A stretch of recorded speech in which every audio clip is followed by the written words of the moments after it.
பூமி முழுவதும் கடும் வெயில் வீசுகிறது. நிலம் பிளந்து உலர்ந்திருக்கிறது.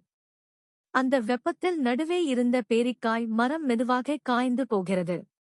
சூரியனின் தீவிர வெப்பத்தால் மரத்தின் அடிப்பகுதியில் சிறிய தீப்பற்றும் ஏற்படுகிறது.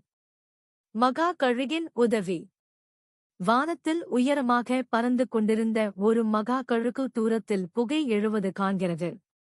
அது கீழே வந்து பார்க்கும்போது பேரிக்காய் மரம் தீயில் எரிவதைக் கண்டு அதிர்ச்சியடைகிறது.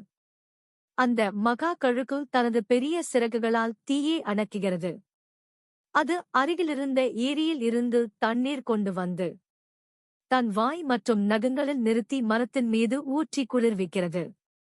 அது மரத்தைக் காத்து தினமும் வந்து அதன் நிழலில் சுற்றி அதன் நலம் பார்க்கிறது. புதிய உயிரும் நட்பும். கழுகின் அன்பும் பராமரிப்பும் காரணமாக பேரிக்காய் மரம் மெதுவாக உயிர் பெறுகிறது. அதில் புதிய பச்சை இலைகள் முளைக்கின்றன. சிறிது காலத்தில் மரம் மீண்டும் உயரமாக வளர்க்கிறது. மஞ்சள் நிறமான இனிய பேரிக்காய்கள் கிளைகளில் காய்கின்றன. மகா கழுகு அவை காய்களை உண்டு மகிழ்கிறது. அது மரத்தின் உச்சிக்கிளையில் ஒரு பெரிய கூடு அமைத்து அதில் சில பெரிய முட்டைகளை இடுகிறது. மரத்தின் நிழலில் அமைதியாக வாழத் தொடங்குகிறது. ரயில் விபத்து. ஒரு நாள் அருகிலுள்ள பாதையில் ஒரு ரயில் வேகமாக வந்து கொண்டிருக்கிறது.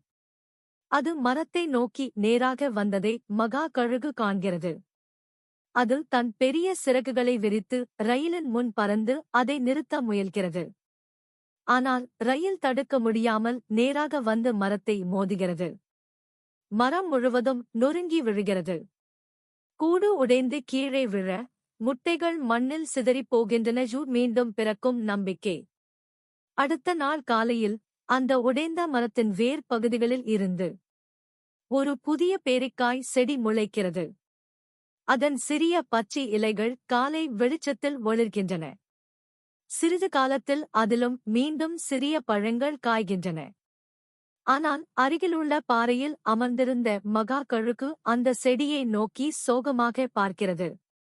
தன் கூடு, தன் முட்டைகள் இழந்த நினைவால் அதன் கண்களில் நீர் வழிகிறது. புதிய உயிர் தோன்றினாலும் அதன் இதயத்தில் இன்னும் வலி நிறைந்திருக்கிறது.